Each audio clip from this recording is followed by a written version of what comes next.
not trying to do anything. If I get my ISBN this week,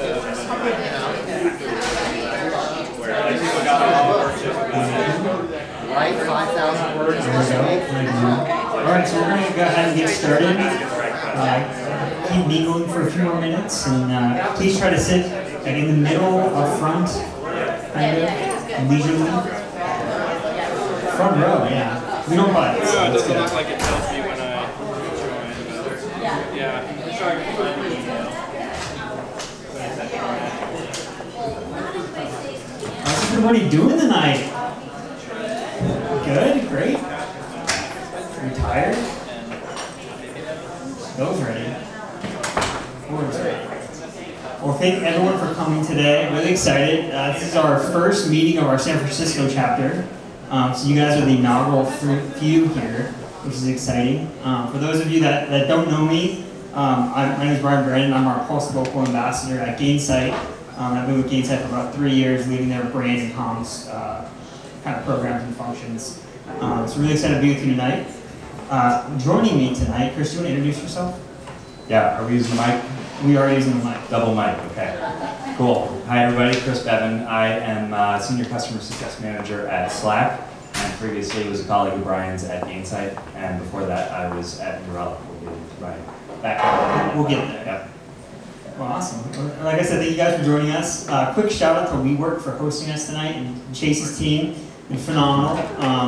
WeWork has partnered with us to host all of our PulseLocal chapters wherever there's a WeWork location, so they've been gracious hosts. A little info about them, a little shout out. But they have 230,000 members internationally, and basically if you're a member, you get access to your WeWork location and a bunch of great resources. So if you want to learn more about if your company is looking for a spot, check them out, WeWork.com. And with that, a little bit about PulseLocal as a whole. How many of you are first-time PulseLocalers?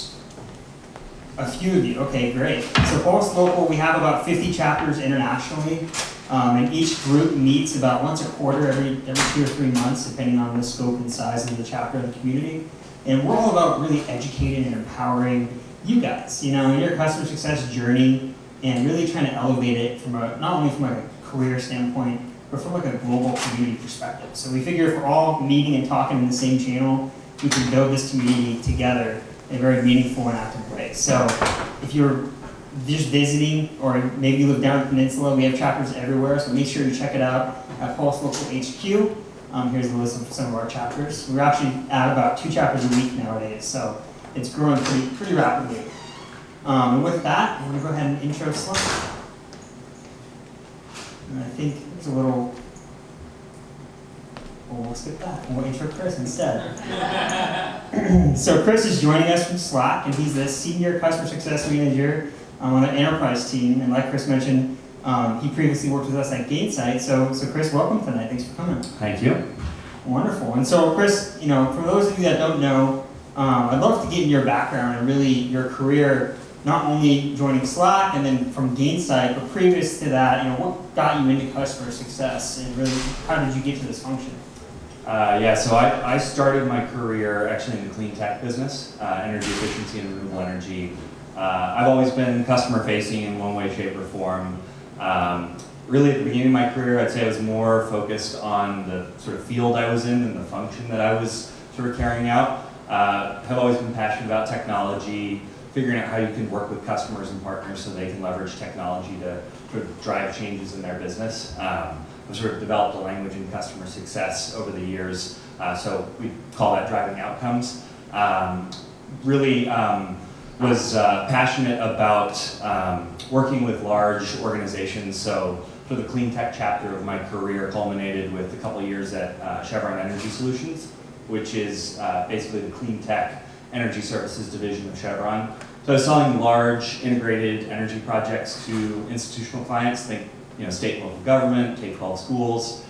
So basically what that involved was like long 2-year sales cycles. I was actually in business development, sort of outbound sales. But with a 2-year sales cycle, it was a lot of relationship building, sort of influence mapping, building a sort of compelling ROI story. And so it was really similar to a lot of the work that we do in customer success. Yeah, I was going to say, it sounds like you're energy solutions is almost like selling an enterprise product, right? And any kind of software, you have to roll it out in a very long process sometimes, depending on the data integrations and whatnot. So that's really interesting. So from the function of selling energy into software, your first job was at New Relic. And so what was that story? How did you get involved, and kind of how did you join New Relic? Yeah, so I made the transition after Chevron sort of divested in their energy services business, sold it to a PE firm and sort of broke it up, and sort of found myself at that point in my career in an industry with more jobs than, or more people than jobs. So basically was here in the Bay Area, looking around, figuring out how I can apply my skill set. And obviously, you know, this is a software town, right? It's a company town. And so started looking for career opportunities in the software world. And through a friend, wound up talking to people at New Relic.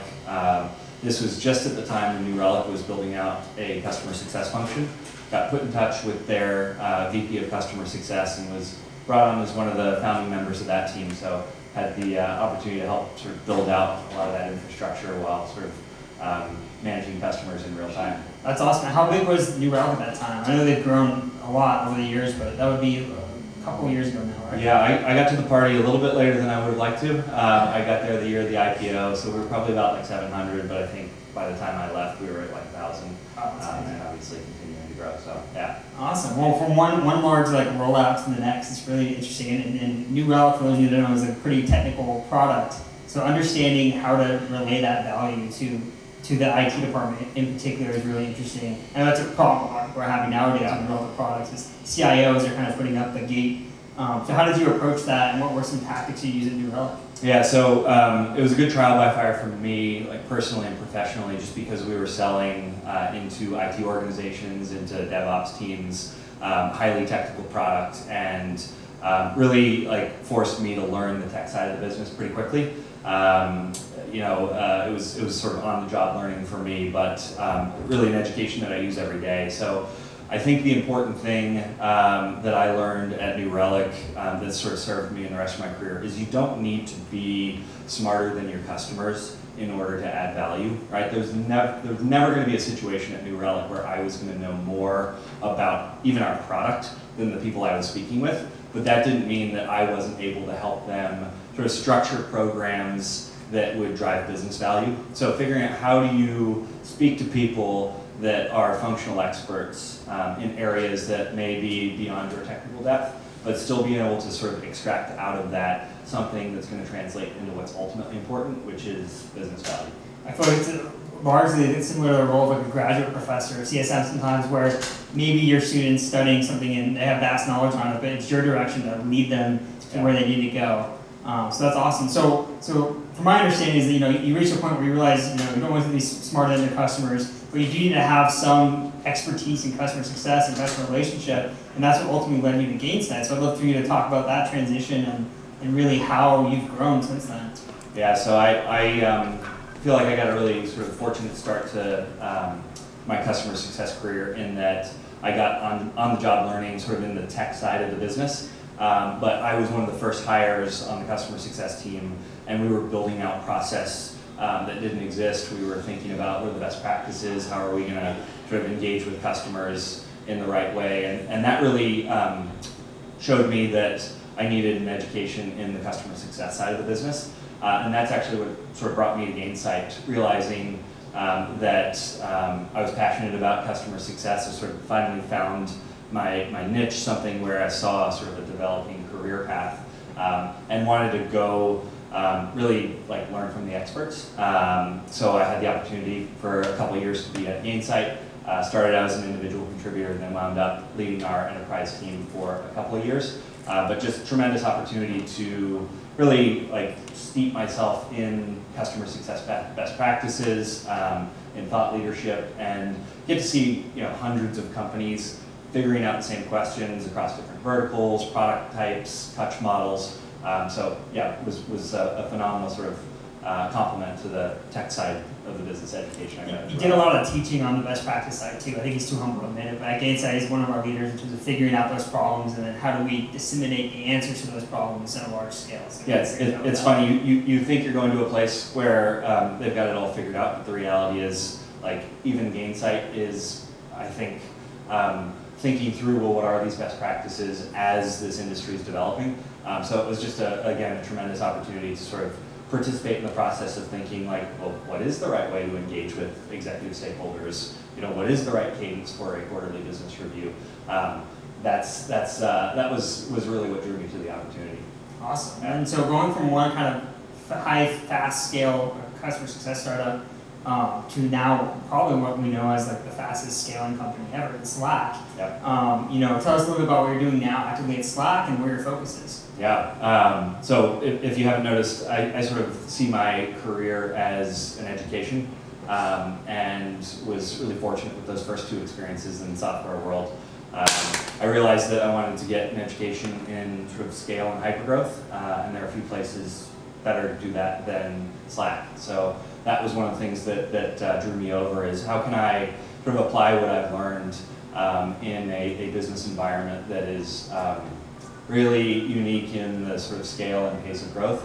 And so have been there for about 6 months now, and it's been just a phenomenal experience so far. That's amazing. And so quick show of hands, how many of you would consider yourselves in that like high scale, high growth startups right now, actively involved? Few of you? Cool, yeah, I mean, there's a lot to know there. I feel like when you're in a high pressure scenario like that, a lot of truths come out very fast, and that you get to apply them kind of faster to your organization than you would like an enterprise level organization. So I want to talk to you about that. I think that's what we're going to focus our core of our meeting on tonight, is really what makes Slack's program unique and the challenges that they're facing and how you guys are meeting those challenges. So my first question for you would be, you know, really how does that level of scale where you're at right now affect your team's strategy, and then how does that distill into the processes and programs that you're building? Yeah, so I think Slack's unique in a couple of different ways. The company grew to a really impressive scale with sort of a product-centric focus, really servicing sort of the long tail of the market. SMB had a freemium model, so this really sticky viral growth got the company to an insane level of scale before they started building out a traditional sales and customer success function. And so we're one of, I think, a rare few companies that have the opportunity to really be a market leader in both sides of that market. It's a really difficult thing for companies to do, and you see companies sort of trying to figure out, do we go up market, down market?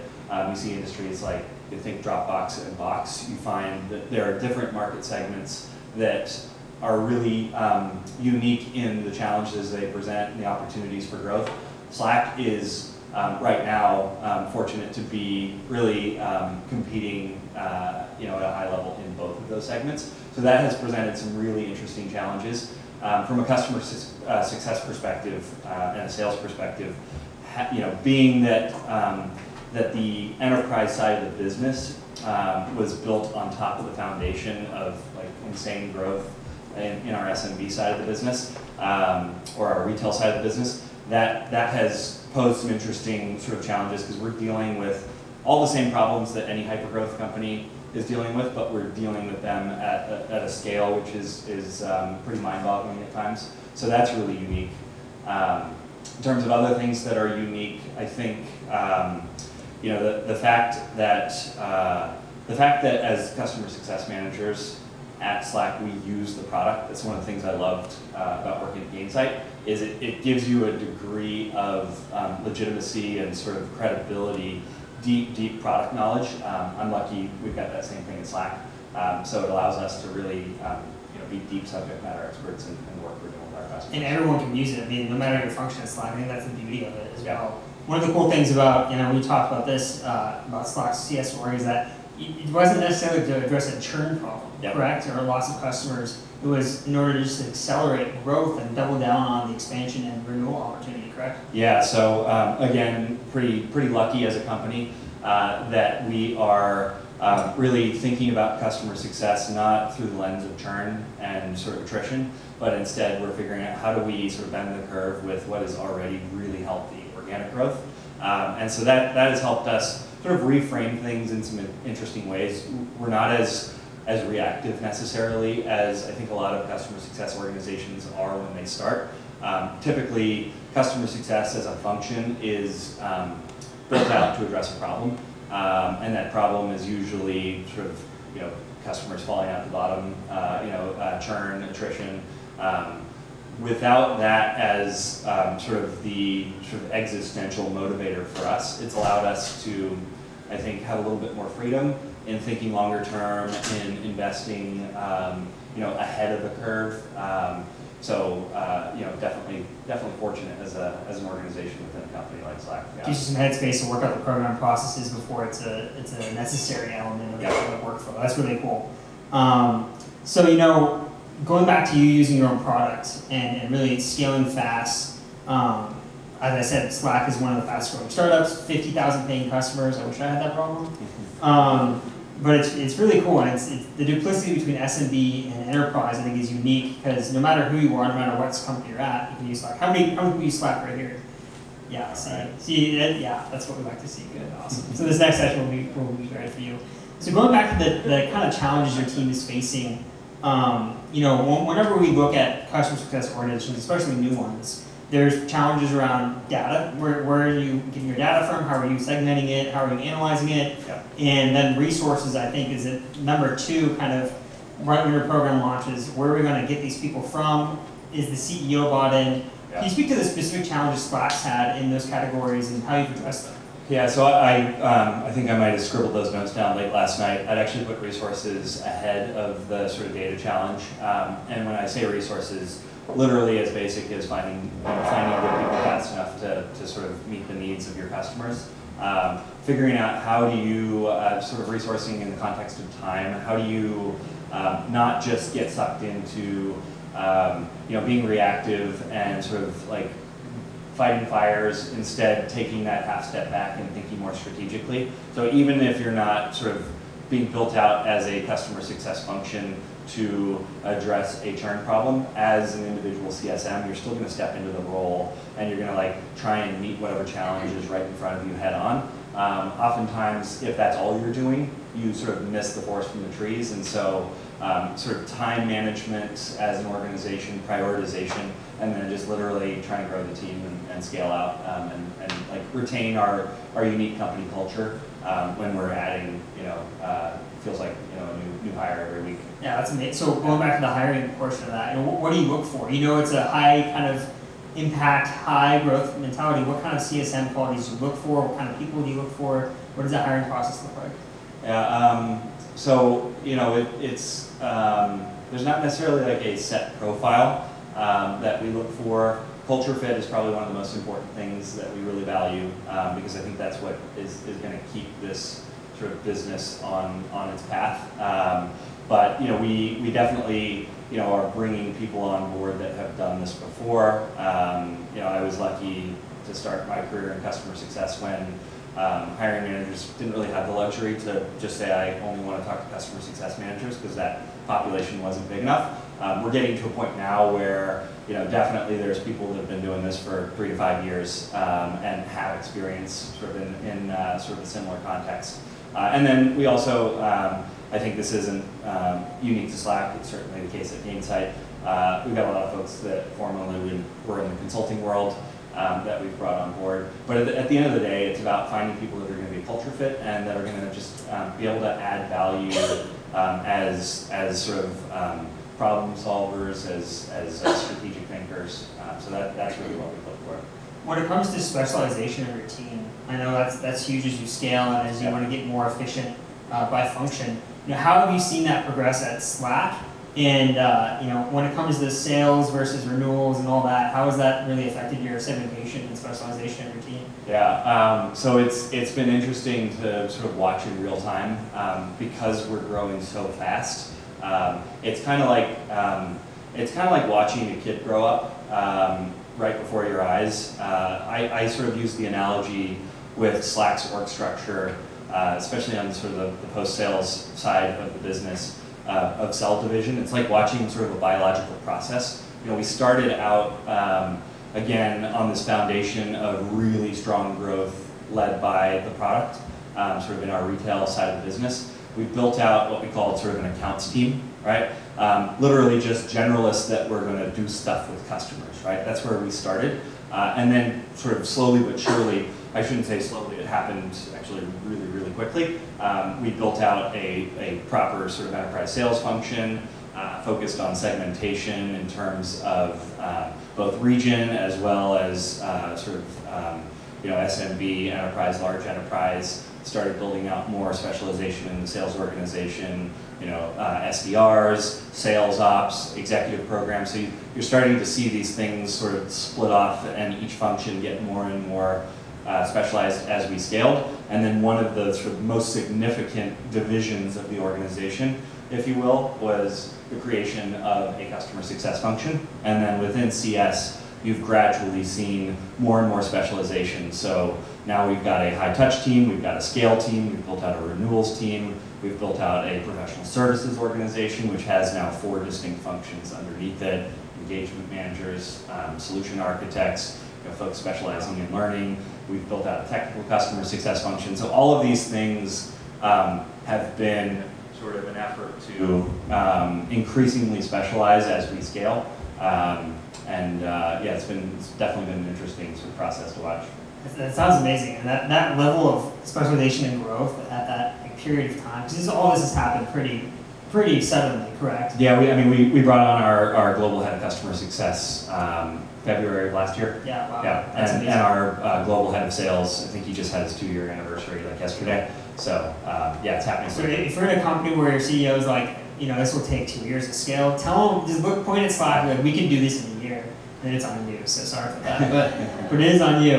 So cool, so I want to go into kind of the process of things. We talked about scaling, talked about specialization. As you specialize, how has your process changed? What were some core processes that you needed to get in place first? And then how has that changed over time? Yeah, so thinking about sort of systems and process has been a big focus of ours. Given the sort of nature of our business, like if it doesn't scale, it's not even really worth thinking about.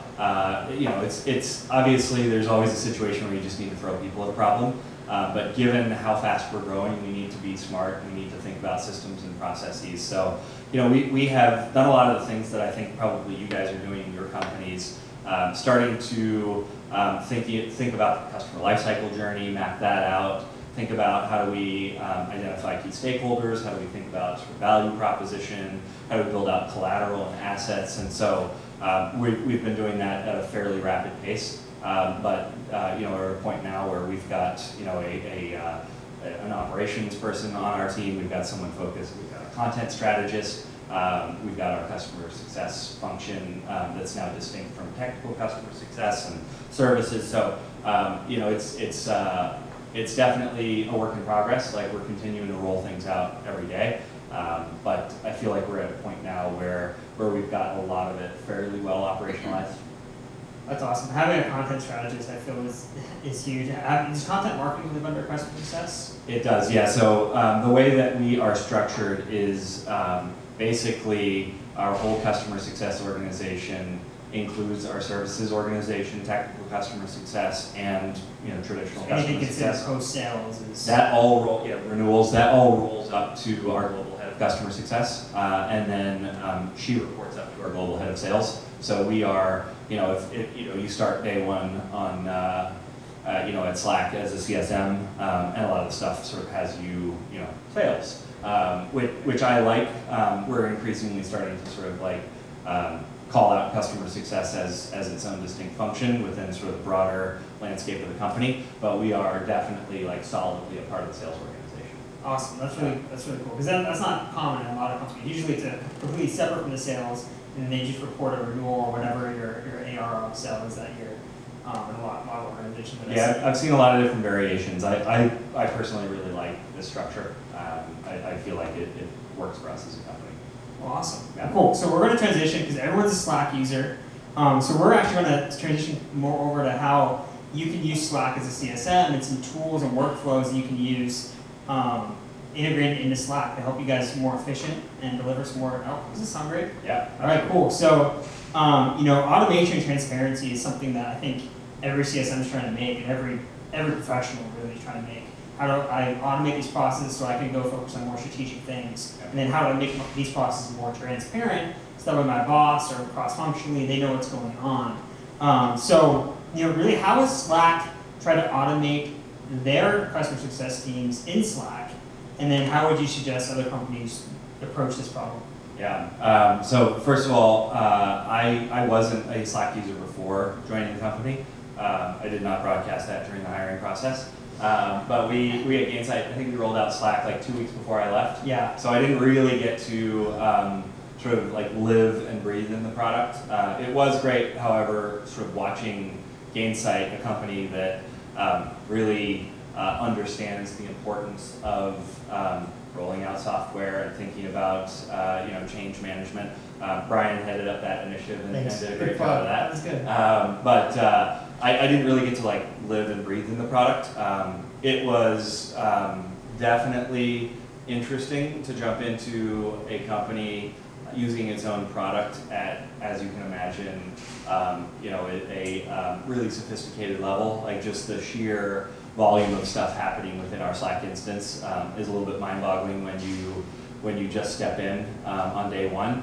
So definitely like a steep learning curve, but I feel like now I've got my head pretty well wrapped around the ways in which we use Slack across the company, and specifically within the customer success function. So some of the things that we do, as a CSM, I'm working with other organizations and specifically talking to their customer success departments just because it's something I'm passionate about, and like it's a great use case because it's so cross-functional. It gives us an opportunity. It's a good beachhead outside of sort of like an engineering team.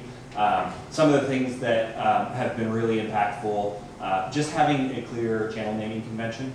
So having dedicated accounts for every single account, different dedicated channels for the account team to collaborate in. That's been really powerful.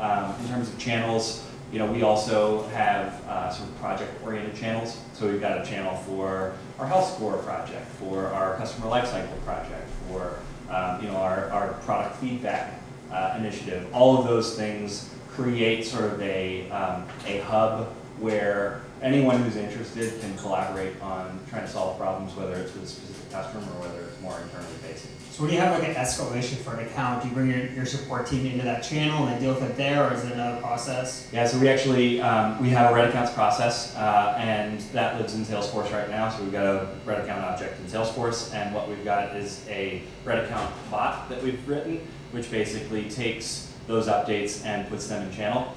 So you can send them to one central Red Account channel. You can also send them to sort of individual channels. What we do is we actually spin up a dedicated channel for that specific Red account. So if you've got, accounts-acme as your main accounts channel, if that gets escalated to Red account status, then we'll have like Red account-acme.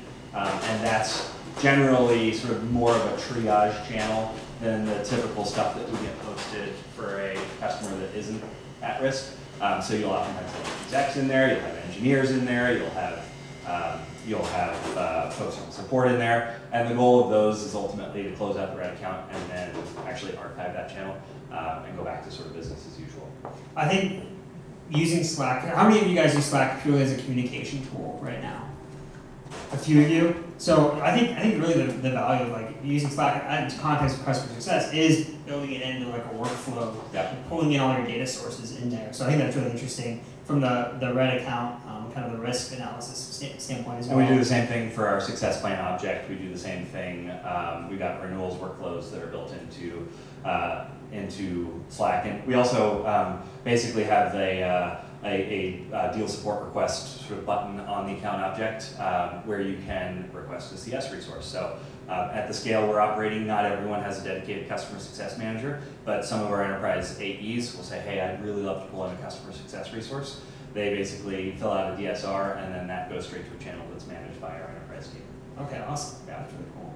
So talking more about kind of CSMs and the apps that we can use, if we look on like a broader objective standpoint in terms of how the CEO and other executives are looking at the day-to-day operations, how can we use different workflows in Slack to really track objectives and KPIs and maybe even go as granular as a QBR for a customer? How do you guys take care of that in Slack? And what is your kind of executive team? What's their purview in the CSM team via Slack? So in terms of executive involvement, the first thing I'd say is like get to know your executive assistants. I find they sort of like make the world go around. And so that's when I'm working with a customer, oftentimes those are the folks that we try train and get really proficient because they are in turn sort of guiding whoever, whatever exec they're aligned with through the workflows that we're trying to roll out. So some of the ways that we do that internally, we get our execs involved in quarterly business reviews, in executive briefing centers. So we've got an executive programs team that basically manages that. So I'm just going through this right now with a customer. I put in a request, again, in Salesforce, and that kicked off basically a process where we have a bot that posted that into our executive programs channel. And then they reviewed it and kicked off a whole workflow, mostly in Slack, that involved us identifying who are the different executives that are going to participate, how are we going to schedule this. And we also use integrations like our G Suite integration. So the deck that we're building for the QBR, all of those comments are getting populated. They're sort of triggering notifications with the Google app. And it just creates a really clean workflow. One of the sort of best examples that I've seen was working with a customer when we had sort of like a real-time escalation. I was able, I think probably in like less than 30 minutes, I was able to get VP of Engineering to clear his entire schedule to jump on a call with customer exec. Like that type of responsiveness just doesn't 20 email chains. It just doesn't happen. Yeah, but they were able to step into the situation, understand the context, and we had a sort of 2-minute prep meeting before jumping on with the customer CIO, and one of our most senior engineering managers basically stepped into the meeting. She's like, "This customer asked me, is this the one?" And she listed off the 4 bullet points that I had been updating on in my success plan, which had been posting to channel. And the fact that people may not be actively like writing things in an account channel, but to see that people have that degree of context, that you're not just sort of like posting things into a void, right. That was really confidence. Affirmation from someone know that they actually care and they are actually using it. And they've got all the context that they need to in order to step into a situation, sort of like be surgical in the way that they're helping solve a specific problem and then go back to their busy day. Yeah. That's awesome. Yeah, I mean, it sounds really useful.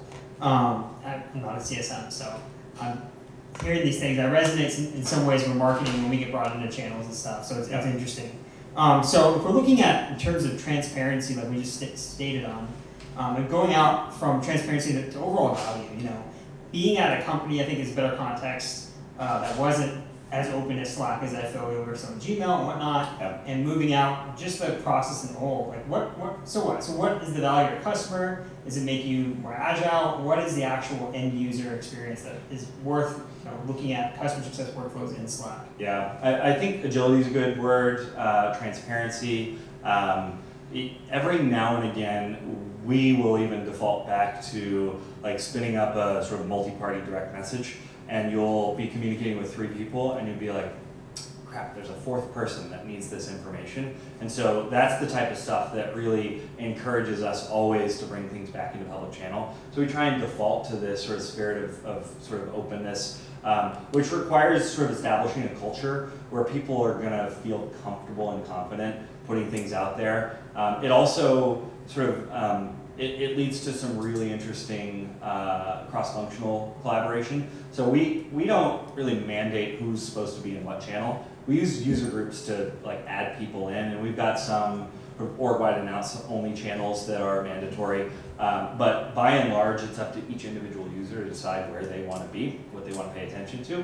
The result of that is like sometimes you'll be working on something, and someone will come out of the blue because they can see everything that's being posted in channel, and they'll make a connection or bring some great idea. It might be an engineer, it might be someone from the marketing team. And those types of sort of synergies and connections, I haven't seen working in any other platform, working in email, or even having everyone in the same office. That sort of stuff has been really cool to see.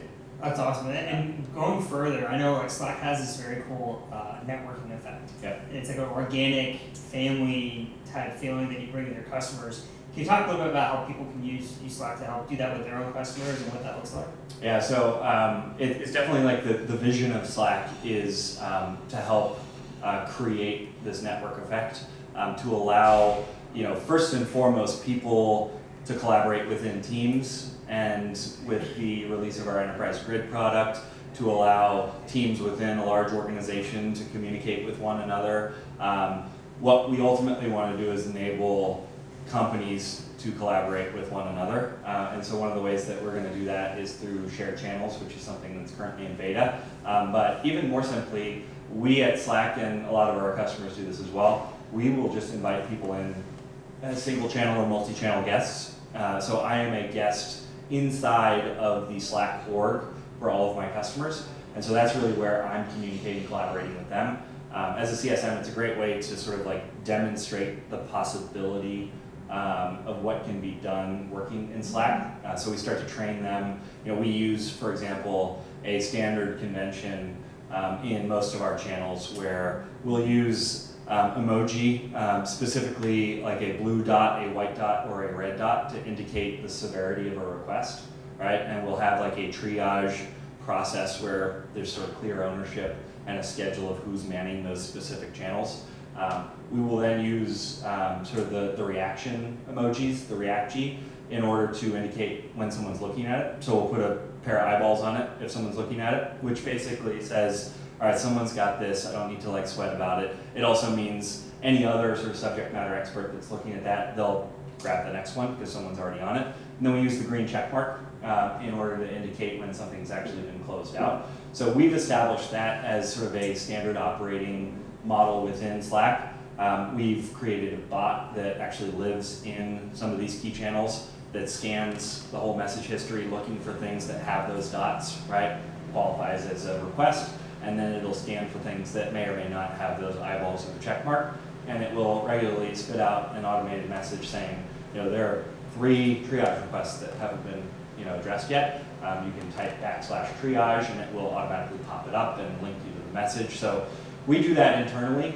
In terms of the network effect, when I live inside of a customer's org, I start to do those things with them, right? And they're like, oh, he keeps putting eyeballs on everything, and then he puts check marks, and like, isn't this a nice sort of like way to work? And slowly but surely you start to see them carrying that over into their own internal operations. And it's also just like a great way to become more familiar and like collegial with your customers and start to like really develop a more human relationship that sometimes is hard to do when you're just exchanging emails, right? The sort of cadence, the natural back and forth that Slack allows you to sort of create. I found like I've been able to build like really strong, solid relationships with customers. It's silly stuff. It's like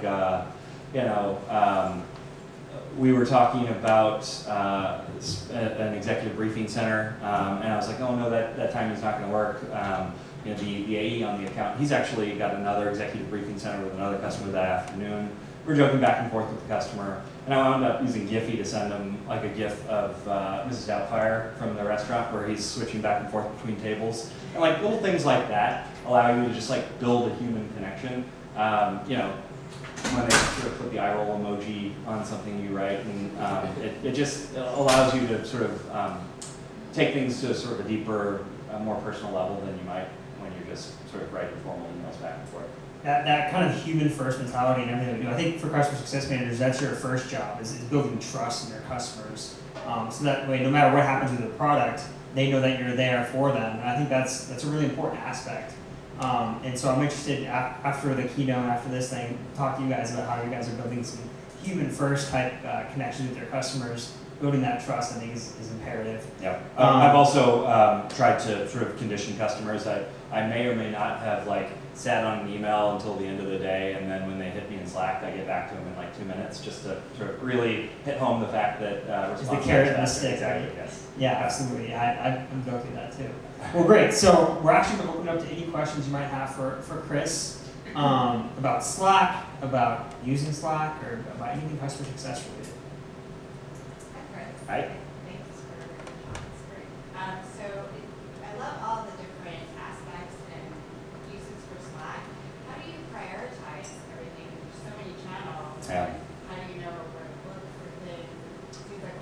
Yeah, it's definitely like overwhelming when I mentioned like starting on day one and sort of getting dropped into the deep end.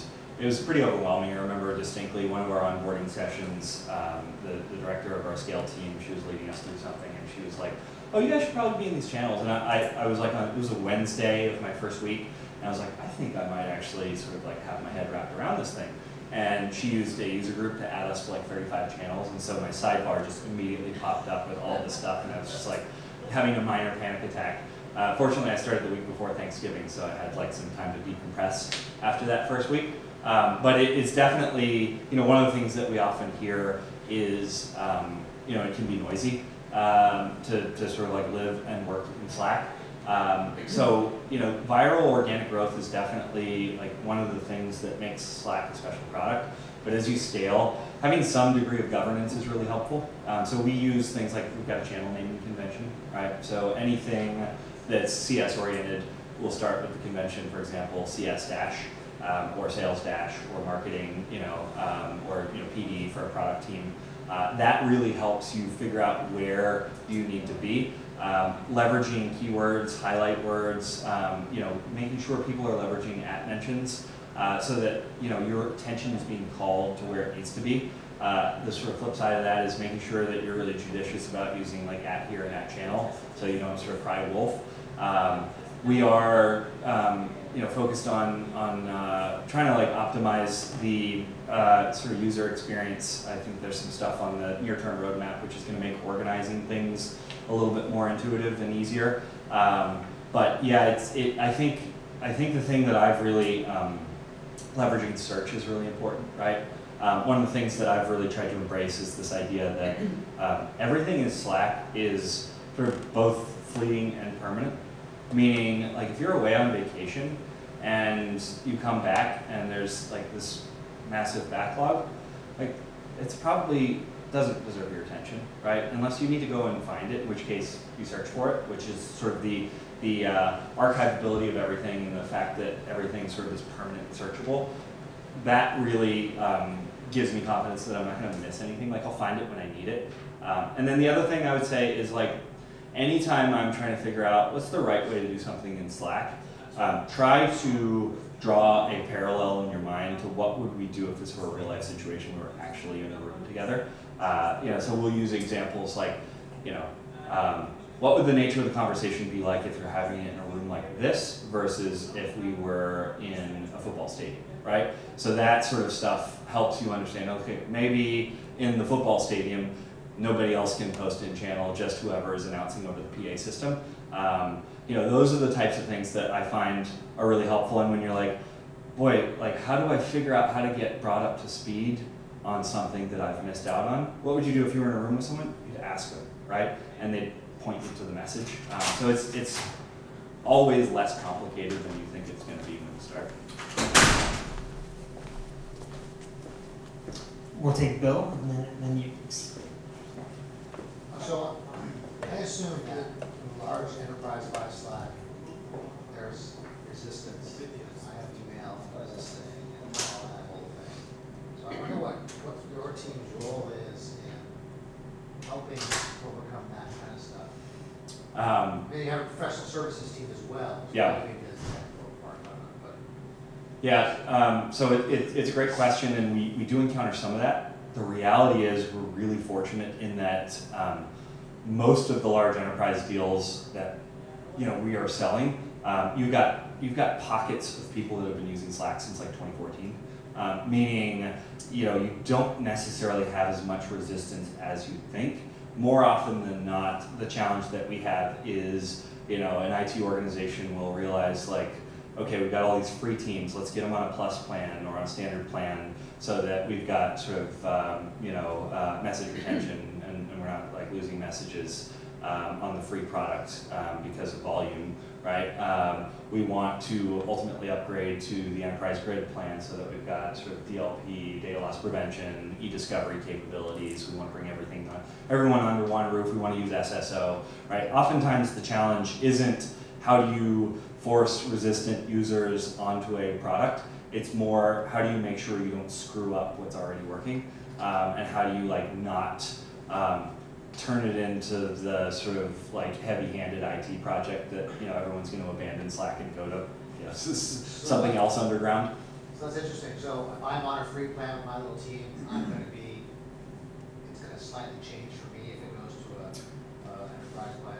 Depends on sort of like how that integration takes place. So on Enterprise Grid, one of the value propositions is you're able to bring everyone, all these disparate teams, and there could be literally hundreds and thousands of those teams within a large enterprise, bringing them all under one roof. So you've got an org-wide directory, so you can DM anyone in the company. You can start to sort of like leverage shared channels within that org.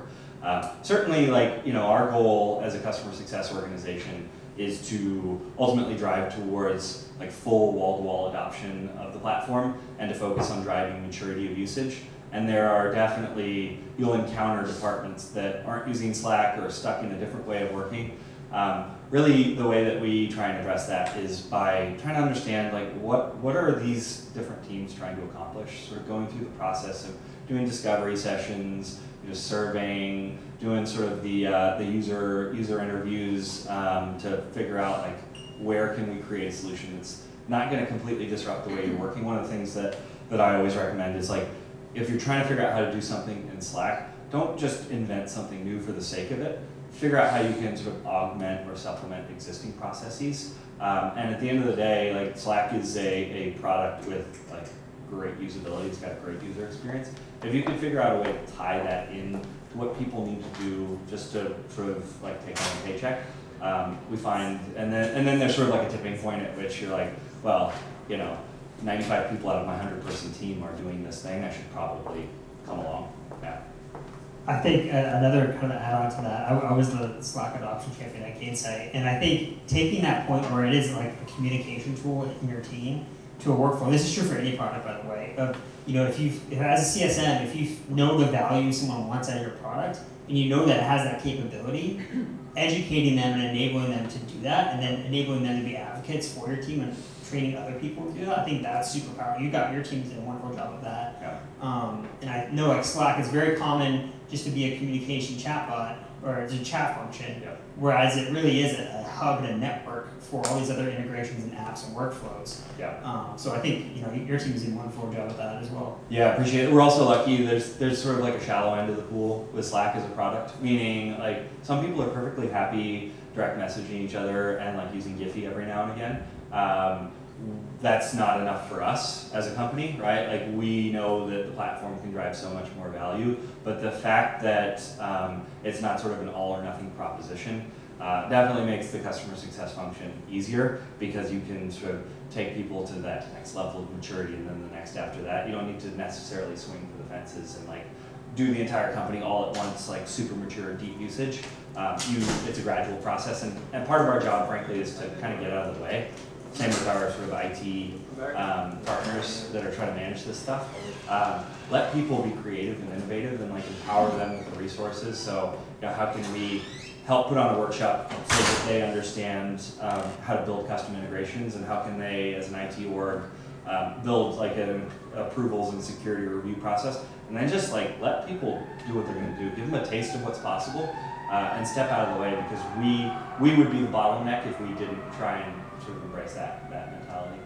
I think the old adage, move fast and break things, can apply to your customers too. But sometimes it's good because it shows you where your product can go. Then we need the back. Yeah, you mentioned that you had 50,000 customers. How many of them are large enterprise? So that's paying customers. Of that, how many are large enterprise? Off the top of my head, I don't actually know. Segmentation has been rolled out over the past year. Yeah, I'd have to look at that. I'm not sure off the top of my head, but that 50,000 paying customers, that runs the gamut from customers that are on a standard plan and they've got 10 people, all the way up to large Fortune 100 companies.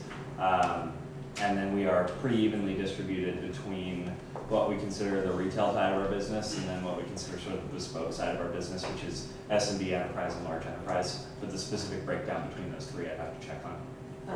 Would you think that it might be an 80-20 rule? Um, Again, I'd have to check. I'm not sure off the top of my head. Yeah. I'm interested, following up on that question, it was a good question.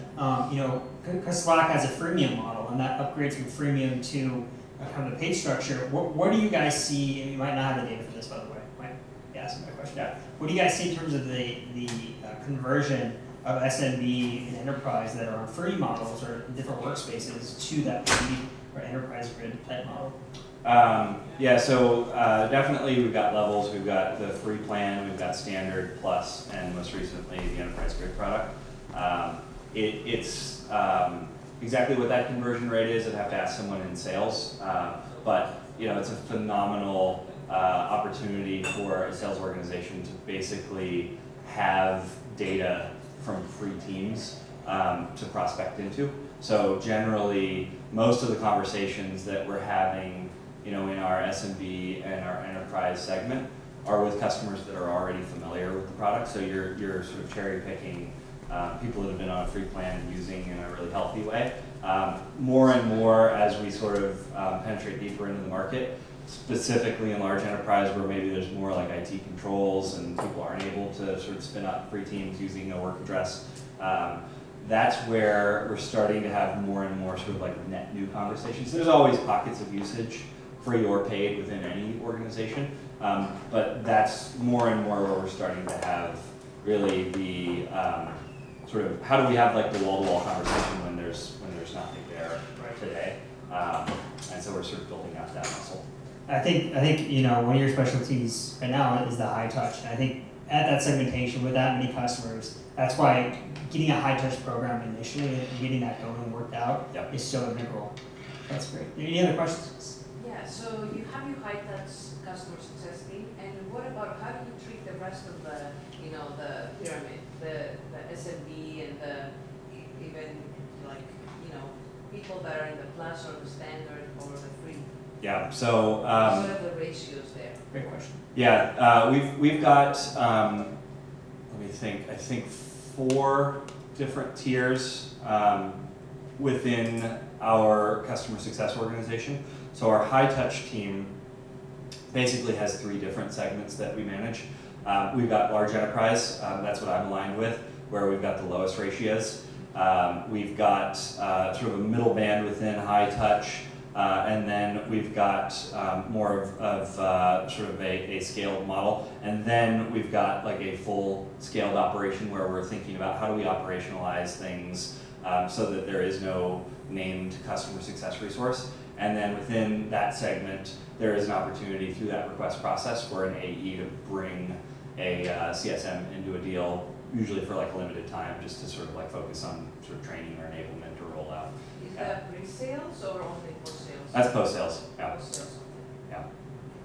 And what about, sorry. No, you're fine. So that's for the high touch team, you have those 3 tiers. Yep. And what is the ratio between accounts versus business? Yeah, so we, at our highest touch model, are sort of roughly like 3 to 1. Within that middle band, I think we're trying to get to somewhere in the neighborhood like 15 to 18 to 1, I think. And then within sort of, there are people with portfolios. I'm trying to think of what those numbers are. I don't partner with that team as closely, but I think they're sort of getting more into like the sort of like 30, 40, 50 to 1, where it really is trying to leverage the scaled programs, but also having sort of personal touch when needed. Right. Yeah. So when he asked you about the methodology, you described the methodology you guys have, but do you apply the same methodology throughout all these different tiers? Yeah, so definitely like a lot of, there's a foundation that we're trying to build.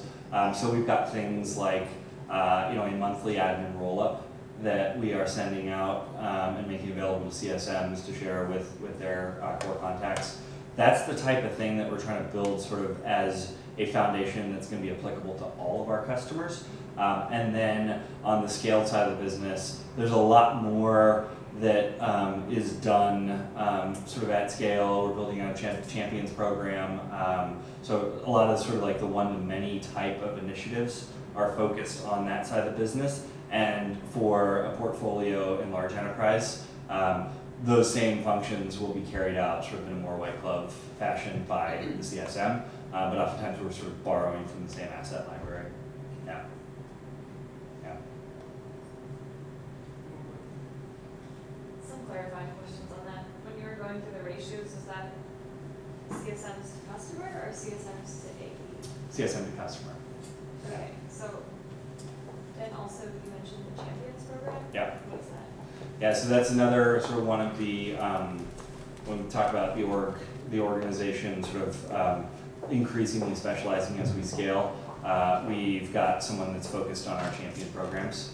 And so that consists of champion networks not dissimilar to this. Brian was just at one of ours in our office the other day where we bring together sort of our sort of really active community members to sort of network and share best practices. We've spun up a workspace specifically for our champions, so continuing the conversation in Slack after these types of in-person meetups. And then just thinking about ways that we can start to build an asset library. Like I was just talking to the head of our champions program this afternoon about, how can we potentially like package up, tip of the week type thing that we could either have be part of a prescriptive journey for our scaled customers or be an asset library that, as a high-touch CSM, I could grab and sort of like do in a more bespoke fashion, drop that in the channel with my customers and sort of guide them along a more customized path. So that's really what we think about in terms of champion program. Okay, so like advocates. Yep.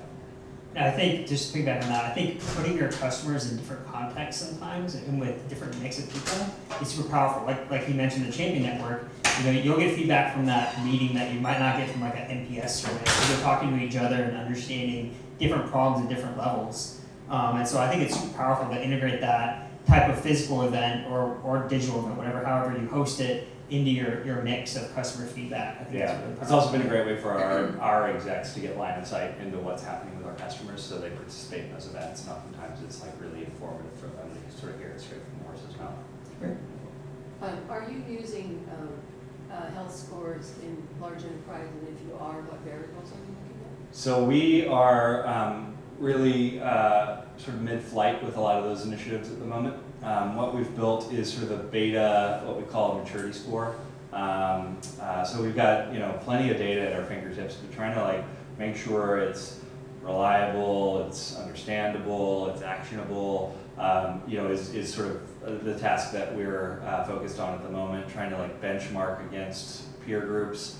The different metrics that we focus on, there are 4 components, if I recall correctly, to our maturity score. There's sort of a power user component. There's sort of a variable, and these are all comprised of different metrics. There's a metric that we sort of think of as a stickiness score. There's a metric that we call our messaging score, which looks at things like what's the percentage of messages that are being sort of posted or read in public channels versus direct messages. And then the 4th component is sort of what we call our beyond messaging score, which is, how many, what's app activity look like? Are people using integrations? Are people building custom integrations? And then we basically roll those all up together into a score, and we benchmark those against peer groups, thinking about customer size and sort of region and segment. It sounds like a lot of work.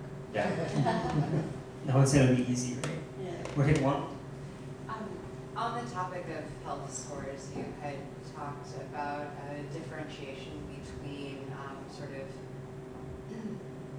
the churn-focused CS program and more of the adoption enablement, advocacy, other sort of areas of focus for CS, and the challenge that many of us face in getting bogged down with kind of the critical care orientation of getting these clients to a healthy enough state in order to focus on the growth aspect of CS. Do you have any recommendations for striking that balance, particularly in organizations where CS is nascent, and the reason why they're being brought in is to to prevent churn? Yeah. First, build a product that does most of the work. That helps, which is a hard thing to do, and those are few and far between. That's one of the things that I think is really like so special and unique about Slack is really like people are getting to massive scale without much like interaction from us. But in terms of like how do you prioritize the more strategic initiatives and engagements? I think a lot of that is tone that's set at a leadership level. So, you know, making sure like we've got the luxury of having folks that have done this for decades, right, in our leadership team.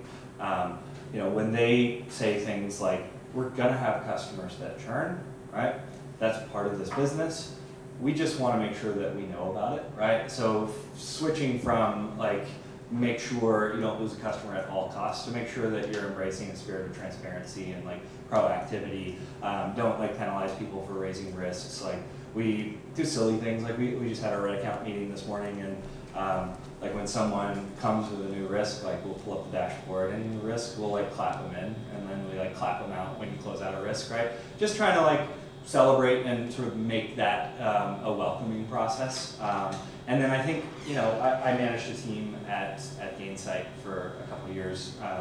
I think, you know, there's sort of like a really important role that sort of frontline managers can play in just making sure that CSMs see the bigger picture, and helping through like one-on-ones guide people into prioritizing their time and energy.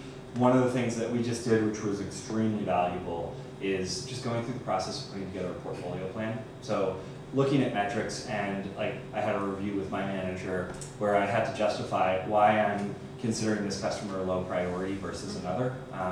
And really, like, you know, we've got a team target for how much we want to grow the business. You know, I think I did some back of the envelope math and just was like, oh, well, here's how much I need to grow each one of my accounts in order for me to pull my weight against a team goal. And he was asking questions like, how are you going to get that much ARR out of this customer within the next year when their renewal is after the end of the fiscal year? And I was like, oh, I guess I'm not going to grow this account this year, right? They're on an ELA and they can eat as much as they want, and we'll hopefully realize the upside of that, but it's not going to hit this year, right? Like that type of like rigorous thought process of really looking at the numbers and figuring out where you're actually going to be able to move the needle. And then, like, I think as CSMs and then as managers, just staying honest to that. So building success plans and like actually tracking and measuring against those. Yeah. So we have time for one more question. Yeah, you mentioned building success plans. Would you elaborate a little bit more about that? If they do for the onboarding, during the onboarding, or when they are working during the renewal time, or before the renewal time with the customer? Yeah, it's a relatively new process for us. I mean, everything's a relatively new process for us. If you think, you know, our head of customer success was brought on in February of last year. We are trying to marry that to a cadence of executive business reviews, right? So the executive business review is an opportunity to ask and align with an executive on what it is they want to accomplish with a customer executive. And then as well to sort of like demonstrate back the value that you've delivered against those goals between those executive touch points.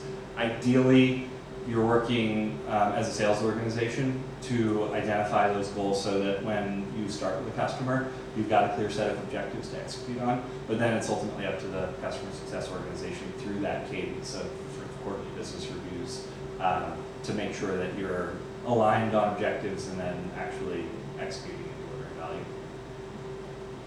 Well, Chris, thank you so much tonight. Really enjoyed having you, and appreciate you coming out. And everyone else, thank you so much for coming as well. Two things before we close out. Everyone turn to the person to their right. And say hello. Just say hello. Just introduce yourself.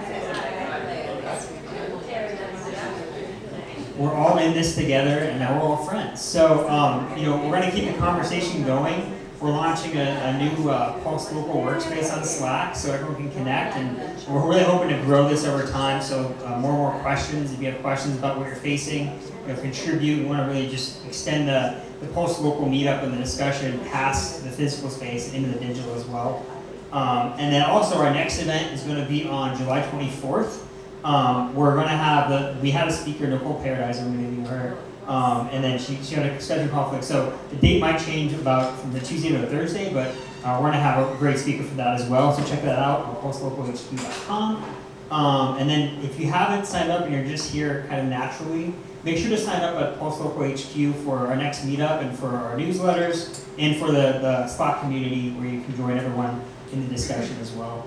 And yeah, and if you have any questions overall, you want to get involved with organizing the San Francisco chapter in particular, I'm kind of organizing it myself right now, so I'd love to have some experts in customer success or someone passionate to help me, kind of grow this meetup in particular over time. Reach me at bbrandon@gainset.com. I'm on Twitter too.